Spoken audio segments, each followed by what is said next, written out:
നാട്ടുകൾ വിഷന്റെ news at 7 വാർത്തകളിലേക്ക് ഏവർക്കും സ്വാഗതം. പ്രാദേശിക വാർത്തകൾ ചുരുക്കത്തിൽ. നന്ദി പ്രമേയത്തെ എതിർക്കുകയാണ് സർ. 9 കൊല്ലത്തെ ഭരണം കൊണ്ട് സർ നമ്മുടെ സംസ്ഥാനം എവിടെയാണ് എത്തി നിൽക്കുന്നത്? പണമില്ലാത്തതിനാൽ പ്രഖ്യാപിച്ച പദ്ധതികളിൽ പകുതി ആദ്യം വെട്ടിക്കുറച്ചു, പിന്നെ അതിന്റെ പകുതിയും വെട്ടിക്കുറയ്ക്കുന്ന ശ്രമത്തിലാണിപ്പോ സർക്കാർ. അത് മന്ത്രിമാർക്കൊക്കെ നന്നായിട്ട് അറിയാം സർ. 30,000 കോടി പുറത്ത് കൊടുത്തു തീർക്കാനുണ്ട് വിവിധ ഏജൻസികൾക്ക്, കരാറുകാർക്ക്.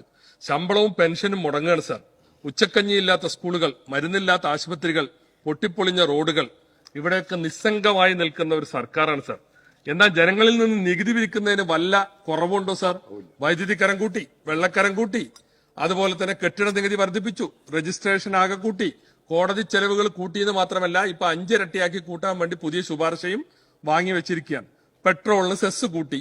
അങ്ങനെ പോകുന്നു സാർ നികുതി ഭാരം.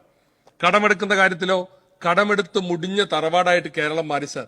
ഈ ഗവൺമെന്റ് പിണറായി വിജയൻ സർക്കാർ അധികാരത്തിൽ വരുമ്പോ കേരളത്തിന്റെ പൊതുകടം 1.5 ലക്ഷം കോടിയായിരുന്നു. അതിപ്പോ 4.75 കോടിയായി. ഇപ്പൊ എടുക്കുന്ന കടത്തിന്റെ സ്ഥിതി എന്താണെന്ന് അറിയാം? എടുക്കുന്ന കടത്തിന്റെ 92% പഴയ കടം വീട്ടാനാണ് ഉപയോഗിക്കുന്നത്. കേരളത്തെ ഇവർ കടക്കെണിയിലാക്കി എന്നുള്ളതാണ് സാർ ഇപ്പോഴത്തെ അവസ്ഥ. ഗവൺമെന്റിന്റെ പിടിപ്പുകേടാണ് ഇതിനൊക്കെ കാരണം സാർ. ദൂർത്തിലേക്ക് ഇവർ എത്രമാത്രം പോയി എന്ന് ഞാനിവിടെ വിശദീകരിക്കേണ്ടതില്ല, കാരണം അത്ര വലിയ ദൂർത്താണ് ഈ സർക്കാരിന് കീഴിൽ നടക്കുന്നത് സാർ. ഇവിടെ ഇപ്പൊ വാഴ്ത്തുപാട്ടുകളാണ്. ഇതൊക്കെയാണ് സർക്കാരിന്റെ അവസ്ഥ. ജനം വല്ലാതെ നെടുവീർപ്പിട്ട് വല്ലാത്ത പ്രതിസന്ധിയിലാണ്. പക്ഷേ നമ്മുടെ നാട്ടിൽ സാർ വാഴ്ത്തുപാട്ടാണ്. ആദ്യം മുഖ്യമന്ത്രിയുടെ ഇവിടെ സെക്രട്ടേറിയറ്റ് അസോസിയേഷന്റെ സമ്മേളനത്തിന് വന്നപ്പോ അത് മുഴുവനും ബഹുമാനപ്പെട്ട മുഖ്യമന്ത്രി ഇരുന്ന് കേട്ടു എന്നുള്ളതാണ് എന്നെ ഏറെ ആകുലപ്പെടുത്തിയത്. കാരണം ഈ വാഴ്ത്തുപാട്ടുകൾ ഇങ്ങനെ കേട്ടിരുന്നത് കൊണ്ട് ഈ സംസ്ഥാനത്തിന്റെ പ്രശ്നങ്ങൾ പരിഹരിക്കപ്പെടുമോ സാർ? കാരണഭൂതന്റെ 2ാം എപ്പിസോഡ് കാവലാൾ. ഇതാണ് ഈ സ്തുതിഗീതങ്ങളും വാഴ്ത്തുപാട്ടുകളും സ്വയം ഉയർത്തലൊന്നും പാടില്ല എന്നതാണ് പാർട്ടി നയമെങ്കിലും ഇവിടെ നടന്നുകൊണ്ടിരിക്കുന്നത് സാർ ഇതൊക്കെയാണ്. ആ പാട്ട് എഴുതിയ ആൾക്കോ വിരമിച്ച ശേഷം വീണ്ടും പുനർനിയമനം. സാർ എന്താണിത്? ഇവിടെ അന്ന് പറഞ്ഞ എന്താണ്? അധികാരത്തിൽ കയറുമ്പോ പറഞ്ഞ എന്താ? ചില അവതാരങ്ങൾ വരും, അവരെ ശ്രദ്ധിക്കണം. അവതാരങ്ങൾ ഇപ്പൊ ഈ കോലത്തിലാണ് വരുന്നത്. എന്നിട്ട് നിങ്ങൾ പുനർനിയമനം കൊടുത്തു. അപ്പൊ അതൊക്കെയാണ് സാർ ഈ സംസ്ഥാനത്ത് നടക്കുന്നത്. പക്ഷെ ജനങ്ങൾ ഇതിനൊക്കെ പ്രതികരിക്കുന്നുണ്ട് കേട്ടോ. ഇവിടെ ഇപ്പൊ കഴിഞ്ഞ തെരഞ്ഞെടുപ്പുകളുടെ സ്ഥിതി എന്താ? പാർലമെന്റ് തെരഞ്ഞെടുപ്പിൽ നിങ്ങൾ ആകെ തകർന്ന് തരിപ്പണമായി. നിങ്ങളുടെ പാർട്ടി ഗ്രാമങ്ങളിലടക്കം വോട്ട് നഷ്ടപ്പെട്ടത് എന്തുകൊണ്ടാണെന്ന് നിങ്ങൾക്ക് ഇതുവരെ കണ്ടെത്താൻ സാധിച്ചിട്ടില്ല. പാർട്ടി ആകെ തകർന്നു പോയി എല്ലാ മണ്ഡലങ്ങളിലും. ഇവിടെ തൃശ്ശൂര് നിങ്ങൾ താലത്തിൽ സുരേഷ് ഗോപിക്ക് ഒരു വിജയം കൊടുത്തതല്ലാതെ അതുപോലെ വേറെ എവിടെയാണ്? എല്ലായിടത്തും നിങ്ങൾ തോറ്റു. അത് കഴിഞ്ഞിപ്പോ ലോക്സഭയിലേക്ക് ഉപതെരഞ്ഞെടുപ്പ് നടന്നു. പ്രിയങ്ക ഗാന്ധി വയനാട്ടിൽ മത്സരിച്ചു. നിങ്ങൾക്ക് വന്ന വോട്ടിന്റെ കുറവ് എത്രയെന്ന് പറയുന്നത്?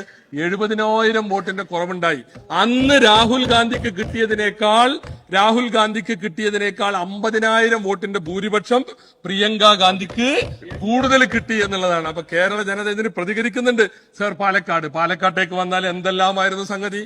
നിങ്ങൾ ഇവിടെ ഇപ്പൊ വലിയ വർത്താനല്ല പറയുന്നത് BJPക്കെതിരാണെന്ന്. അവിടെ ഞങ്ങൾക്കെതിരെ മത്സരിച്ചത് അതാ രാഹുൽ മാങ്കൂട്ടത്തിൽ ഇവിടെയാണ് ഇരിക്കേണ്ടത്, അവിടെ ഉണ്ട്.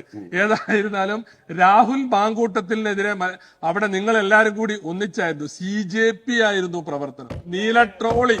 നീലട്രോളി വനിതാ നേതാക്കന്മാരുടെ മുറിയിൽ രാത്രി പോലീസിനെ വിട്ട് ക്രൂരമായി അവരെ അപമാനിച്ചു. നിങ്ങൾ അതിന് പാലക്കാട്ട് ജനത നിങ്ങൾക്ക് തിരിച്ചു നൽകി. 18,000 വോട്ടിന്റെ ഭൂരിപക്ഷവുമായാണ് ഈ ചെറുപ്പക്കാരൻ യൂത്ത് കോൺഗ്രസിന്റെ പ്രസിഡന്റ് ഇവിടേക്ക് കടന്നു വന്നിട്ടുള്ളത്. നിങ്ങൾ ഇന്നലെ വരെ കോൺഗ്രസ് ആയെന്ന് ഒരുത്തന് രാത്രി കൂറുമാറ്റിയിട്ട് കൊണ്ടുവന്നു. എന്താ സ്ഥിതി? ദയനീയമായിട്ട് നിങ്ങൾ തോറ്റില്ലേ? നീലട്രോളിയെ കുറിച്ച് കാര്യമാക്കേണ്ടെന്ന് അന്ന് NN കൃഷ്ണദാസ് പറഞ്ഞു. ആ കൃഷ്ണദാസിനെ ഇപ്പൊ പാർട്ടി താക്കീത് ചെയ്ത് വെളിവുള്ളവർക്കൊന്നും ആ പാർട്ടിയിൽ രക്ഷയില്ല എന്നാണ് കൃഷ്ണദാസിന്റെ താക്കീത് തെളിയിക്കുന്നത് സാർ. പാലക്കാട് 18,000 വോട്ടിന്റെ ഭൂരിപക്ഷത്തിനാണ് ഞങ്ങൾ ജയിച്ചത്. ഏതാ പാലക്കാട്? AKGയുടെ പാലക്കാട്, നായനാരുടെ പാലക്കാട്, എല്ലാ നിലക്കും CPMന്റെ സമൃദ്ധിയുള്ള പാലക്കാട്. ആ പാലക്കാട് VSന്റെ പാലക്കാട്, അങ്ങനെ പലരുടെയും ഇടതുപക്ഷത്തിന്റെ കോട്ടക്കൊത്തളമായിരുന്ന പാലക്കാട്ട് 3ാം സ്ഥാനത്ത് ദയനീയമായ പതനത്തിലേക്ക് നിങ്ങൾ പോയി എന്നുള്ളത് നമ്മൾ കാണേണ്ടതുണ്ട് സാർ. പിന്നെ പറയുന്നത് ചേലക്കര ജയിച്ചില്ലെന്നാ. ഇവിടെ ഇരുന്നിരുന്ന രാധാകൃഷ്ണൻ മന്ത്രി, അദ്ദേഹം 40,000 ഭൂരിപക്ഷത്തിന് അങ്ങോട്ട് വന്നത്. ഇപ്പോ ജയിച്ച ആൾക്ക് 8,000 വോട്ടിന്റെ ഭൂരിപക്ഷമാണ്. അത് വിജയമാണോ? അത് നേട്ടമാണോ കോട്ടമാണോ വിലയിരുത്തിക്കോ. നിങ്ങൾക്ക് എന്തും പറയാം, നേട്ടമാണോ കോട്ടമാണോ എന്നൊക്കെ വിലയിരുത്താം. സർ, ഇപ്പോഴുള്ള വിജയരാഘവന്റെ ചില പരാമർശങ്ങൾ ഈ വയനാട്ടിലെ വിജയത്തെക്കുറിച്ച് പറയുന്നത് എന്താ? ആ വിജയത്തിന്റെ മുന്നിലും പിന്നിലും മുസ്ലിം വർഗീയതയുടെ മോശമായ പ്രകടനം കണ്ടു. മൂപ്പര പ്രയോഗം മൂപ്പർക്ക് മാത്രമേ തിരിയുള്ളൂ. എന്നാലും പറഞ്ഞത് എന്താ ഉദ്ദേശിച്ചെന്ന് മനസ്സിലായി. എന്താ? ഇതൊരു രാഷ്ട്രീയ വിവേകമാണ്. രാജ്യത്തെ ന്യൂനപക്ഷങ്ങൾ ഐക്യ കണ്ടേന, രാജ്യത്തെ മതേതര വിശ്വാസികൾ ഐക്യ കണ്ടേന ഒന്നിച്ചു നിന്നാണ് ലോകസഭയിലേക്ക് ഞങ്ങളെ ജയിപ്പിക്കുന്നത്. എന്താ അവിടെ നിങ്ങളെ ജയിപ്പിച്ചൊരു കാര്യമില്ല, അവിടെ നിങ്ങളെ ജയിപ്പിച്ചൊരു കാര്യമില്ല. നിങ്ങൾക്ക് എന്താ രാഷ്ട്രീയം ഉള്ളത്? നിങ്ങൾ ഞങ്ങൾക്ക് വോട്ട് ചെയ്തോളി, ഞങ്ങൾ അവിടെ പോയിട്ട് കോൺഗ്രസിന് കൊടുത്തോളാം. എന്തിനാ നിങ്ങളെ കയ്യിൽ തന്നിട്ട് കോൺഗ്രസിന് കൊടുക്കണം? നേരിട്ട് കോൺഗ്രസിന് കൊടുക്കാം. അത് രാജ്യത്തെ ജനങ്ങൾ തീരുമാനിച്ചു. വളരെ ലളിതമായ രാഷ്ട്രീയല്ലേ. അവിടെ ലോകസഭയിൽ നിങ്ങൾക്ക് ഒരു രക്ഷയില്ല മക്കളെ. ഇനി വരാൻ പോണ ഒരു തെരഞ്ഞെടുപ്പിൽ നിങ്ങൾ ജയിക്കാൻ പോണില്ല.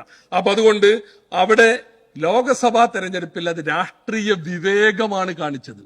ആ വിവേകം കാണിച്ചതിന് ഒരു സമുദായത്തെ ഇത്ര മോശമായി ബത്സിക്കുന്നതിനെ എങ്ങനെ ഇടതുപക്ഷത്തിന് കൂട്ടുനിൽക്കാൻ സാധിക്കും? എന്താ പറഞ്ഞത്? പ്രിയങ്ക ഗാന്ധിയുടെ പ്രകടനത്തിന്റെ മുന്നിലും പിന്നിലും മുസ്ലിം വർഗീയതയുടെ മോശം പ്രകടനം കണ്ടുന്ന. ഇതെന്ത് മോശം പ്രകടന? ഇത് രാഷ്ട്രീയ വിവേകമാണ്. മുസ്ലിം വർഗീയത മാത്രമല്ല, നിങ്ങളെ സഖാക്കൾ വോട്ട് ചെയ്തില്ലേ? അതുകൊണ്ടല്ലേ നിങ്ങൾക്ക് 70,000 വോട്ട് കുറഞ്ഞത്. 6 മാസം മുമ്പുള്ള ലോക്സഭാ പൊതു തെരഞ്ഞെടുപ്പിലുള്ളതിനേക്കാൾ 70,000 വോട്ട് നിങ്ങൾക്ക് കുറഞ്ഞത് അതുകൊണ്ടാണ് എന്നുള്ളതെങ്കിലും നിങ്ങൾ മനസ്സിലാക്കണം. പിന്നെ ആ തെരഞ്ഞെടുപ്പിലാണ് ഒരു BJP ചെറുപ്പക്കാരൻ സന്ദീപ് വാര്യർ ഞങ്ങളെ കൂട്ടത്തിലേക്ക് വന്നത്. അവിടെ പിന്നെ മാരാർജി ഭവനിലുള്ളതിനേക്കാൾ വലിയ വിഷമമായിരുന്നു AKG സെന്ററിൽ. നിങ്ങൾ പൊട്ടിക്കരിയായിരുന്നു. ഞാൻ ചോദിക്കട്ടെ, സന്ദീപ് വാര്യര് BJPയോട് തെറ്റിയപ്പോ AK ബാലൻ സഖാവ് എന്താ പറഞ്ഞത്? നല്ല ക്രിസ്റ്റൽ ക്ലിയർ ആണ്. സഖാവാക്കാൻ പറ്റിയ, കോമ്രേഡ് ആക്കാൻ പറ്റിയ 1ാം നമ്പർ വ്യക്തിത്വമാണ് ആര്? സന്ദീപ് വാര്യര്. അയാൾ കോൺഗ്രസ് ആയപ്പോ നിങ്ങളൊരു സാമുദായിക ആഭിമുഖ്യമുള്ള പത്രത്തിൽ അയാളെ കുറിച്ച് പരസ്യം കൊടുത്തു. തരാതരം പോലെ പരസ്യങ്ങൾ. ഇതല്ലേ നിങ്ങളുടെ തെരഞ്ഞെടുപ്പ് തന്ത്രം? പൊട്ടിപ്പാളിസായില്ലേ? അപ്പൊ അതുകൊണ്ട് അവിടെ നിങ്ങളുടെ രാഹുൽ മാങ്കൂട്ടത്തിൽ പിന്നെ ഇന്ന് പ്രസംഗിച്ചവർ, നന്ദി പ്രമേയം അവതരിപ്പിച്ച ആളും അതിനെ തുടർന്ന് ബഹുമാനപ്പെട്ട AC മൊയ്തീൻ സഹാബ് ഒക്കെ പറഞ്ഞത് ജമാഅത്തെ ഇസ്ലാമിയെ കുറിച്ചാണ്. ജമാഅത്തെ ഇസ്ലാമിയെ ഞങ്ങൾ കൊണ്ടു നടക്കുന്നു, പാണക്കാട്ടെ തങ്ങൾ ഉയർത്തി കാണിക്കുന്നു. ഇതൊക്കെയാണ് ഇപ്പൊ നിങ്ങളെ പരാതി. ഞാൻ ചോദിക്കട്ടെ, ജമാഅത്തെ ഇസ്ലാമിക്കാരനെ പറഞ്ഞു 30 കൊല്ലക്കാലം ഞങ്ങൾ ഒന്നിച്ചു നിന്നതും പിന്തുണ കൊടുത്തതും ഇടതുപക്ഷത്തിന് CPM-നാണ് അല്ലേ? അതിൽ നിന്ന് ജമാഅത്ത് ഇസ്ലാമിക്ക് എന്ത് മാറ്റേണ്ടത്? ജമാഅത്ത് ഇസ്ലാമി മനസ്സിലാക്കി നിങ്ങളെ ഇതിനൊന്നും പിന്തുണക്കാൻ കൊള്ളുന്ന ഒരു കൂട്ടരല്ല. നിങ്ങൾ BJPയുമായി അന്തർധാരയുള്ളവരാണ്. അവരവരുടെ നയമാണ് മാറ്റിയത്, ഞങ്ങളല്ല നയം മാറ്റിയത്. അവർ നിങ്ങളെ പിന്തുണച്ചു. ഇമാമിന്റെ കൂടെ, അമീറിന്റെ കൂടെ മുഖ്യമന്ത്രിയും ജലീൽ ഉൾപ്പെടെയുള്ള നേതാക്കന്മാർ നിൽക്കുന്ന എത്ര പടങ്ങൾ ഈ കാലത്ത് വന്നു. ഇനി ഞാൻ ചോദിക്കട്ടെ, രാജസ്ഥാനിൽ ഇപ്പൊ നിങ്ങൾക്കൊരു ആറ്റുക്കനി കിട്ടിയല്ലോ, ഒറ്റ ആള്. ഉത്തരേന്ത്യയിൽ ആകെയുള്ള ഒരു MP ആണ് നിങ്ങൾക്ക് കിട്ടിയത്. അതിന്റെ മുന്നിലും പിന്നിലും ഈ ജമാഅത്തെ ഇസ്ലാമി ഉണ്ടായിരുന്നു.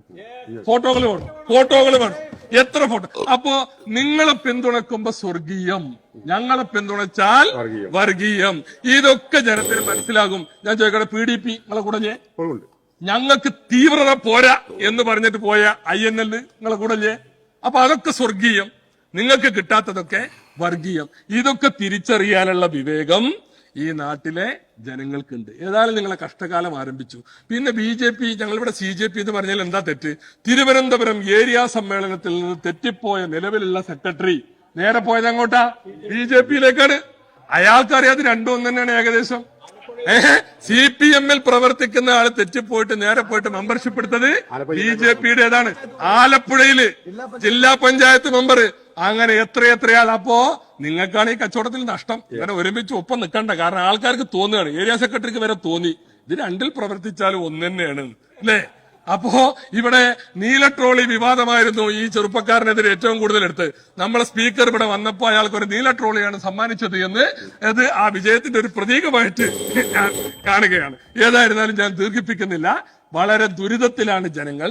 ആ ജനജീവിതം ദുസ്സഹമായ സാഹചര്യത്തിൽ ഇല്ലാത്ത കാര്യങ്ങൾ പറഞ്ഞ് അവതരിപ്പിച്ച ഈ നന്ദി പ്രമേയത്തെ ഞാൻ വളരെ ശക്തമായി എതിർക്കുന്നു.